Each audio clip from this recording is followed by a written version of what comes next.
ከነጻነት ወርቅነህ የተማርኩት አንድ ትልቁ ነገር ምን እንደሆነ ታውቃላችሁ? በትልቅ ፈተና እያለፍክ እያለ ለሰዎች ደስታ መስጠት። አያችሁ፣ ነጻነት ከፊቱ ፈገግታ ርቆት አያውቅም። ብዙዎቻችን ልብ አላልንም። because ቲክቶክ ላይ ተጠምደናል፣ የራሳችን ህይወት ላይ ተጠምደናል፣ የሌላ ዓለም ውስጥ ነው ያለነው። ገባችሁ? ግን ነጻነት ለካስ ምሳሌ ነበረ። በብዙ ነገር እያለፈ ነበረ፣ እያሳየንም አልነበረም እኛን። አንዳንዴ ይናገራል፣ ግን ፈገግታ ከፊቱ አይጠፋም። ምን ያህል ጠንካራ ይሆን? ምን ያህል ከመንፈሱ ጋር ተገናኝቶ ይሆን? ምን ያህል እግዚአብሔርን አውቆ ይሆን? እናም ነጻነት ትልቅ ትምህርት ሰጥቶኛል እኔ ደግሞ ይህ ትምህርት ለመረዳት ዘግይቻለሁ ብዬ አስባለሁ። ምክንያቱም ነጻነት ከኛ ሲለየን ነው ይህ ትምህርት የተማርኩት የበለጠ። ከዛ በፊት መማር ነበረብኝ። ችግር የለውም፣ ለምክንያት ነው። እና ብዙዎቻችን የራሳችን ችግር እያለፍን ያለነው። አያችሁ፣ የውስጣችን ስቃይ አውጥተን ለሌላ ሰው ስቃይ አድርገን የምንሰጥ ከሆነ ለዚህ ቻለ ምንም አንተርፍም።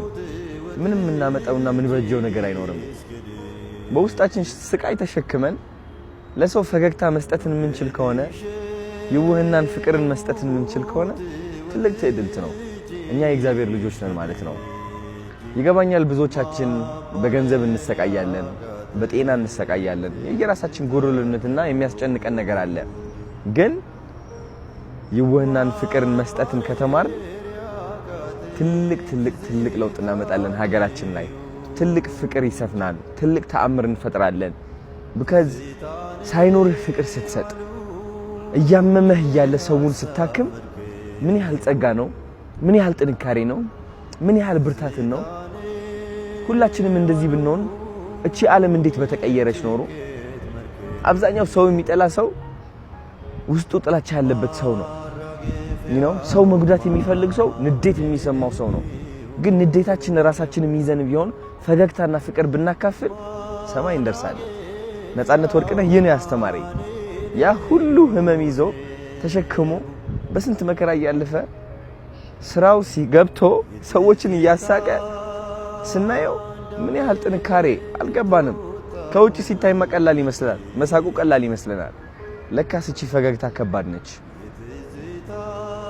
ነጻነት ወርቅነህ ጠንካራ መንፈስ ነበረው።